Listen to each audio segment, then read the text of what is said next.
ngayon pupunta tayo sa Visual Studio app para tignan ang ating code at iparun. So ngayon, nandito na tayo sa aming code upang tignan kung paano ito ay gumagana. Ito yung HTML code, CSS code, and JS code. So, ito siya kapag ni-run.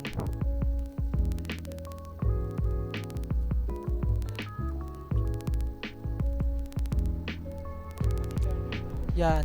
Ito yung pinaka-output namin ng gawa naming photo gallery. Ito yung title. Kapag pumunta ka naman sa about, dito siya pupunta sa about. This is our simple photo gallery using HTML, CSS, JavaScript.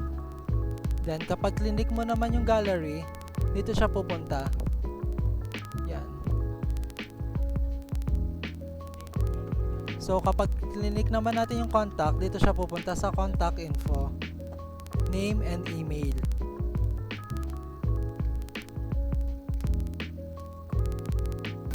So, dito naman sa title, ito yung title namin, yung photo gallery.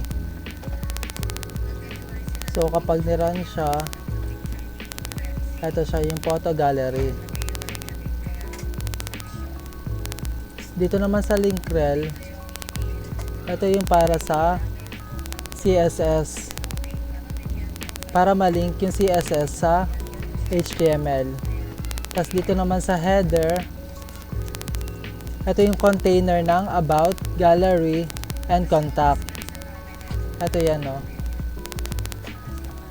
Ito yan yung about, gallery, and contact. Dito naman sa about section, ito rin yung isang container. Ito siya, about. Dito naman sa gallery section, dito ko na i-input yung mga image na magpa-pop up sa aming code. Ito siya. Yan.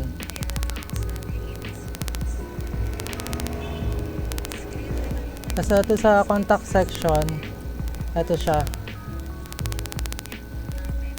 Contact section. Ito yung name tsaka email. So, para masubmit mo. Tapos dito naman sa footer, ito siya. Para mag-link dito. And dito naman sa script, i-connect namin yung JS dito para gumana siya sa HTML. Ito. So let's proceed to CSS. Dito gumamit kami ng iba-ibang color and text.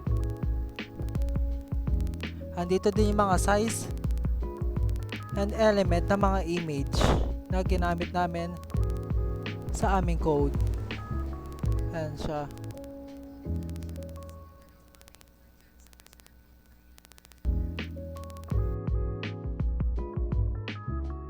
So, JavaScript naman natin, gumamit tayo ng document.getElementById.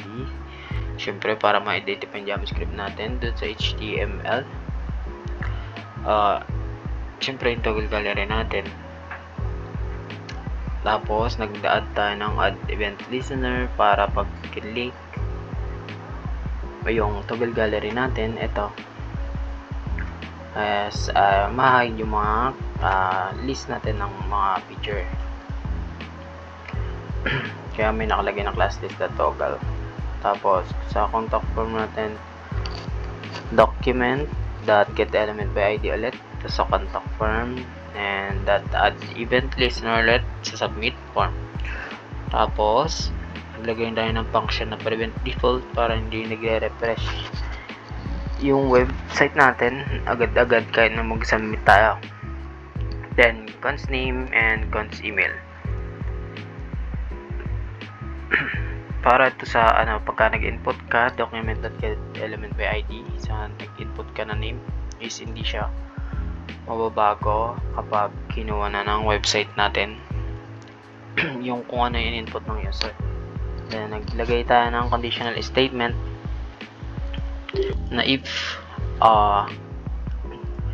sa name natin and email kapag hindi na fill-upan na lalabas tong please fill out all fields dahil dito sa alert. Tapos naglagay tayo ulit ng alert for kapag nag-submit na yung user. Tapos plus name lang para yung in-input ng user is kasama dun sa thank you for contacting us. Dito sa model image viewer naman, function image natin dalawa yung function natin, isang open image and isang close image.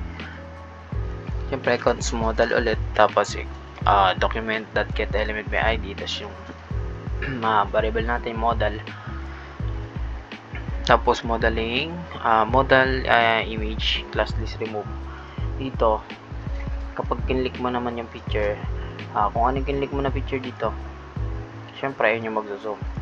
Then kaya siya mayroong model class list remove hidden, para kapag kinlik mo yung picture dito tapos kinlik mo sa labas is mag-unzoom siya.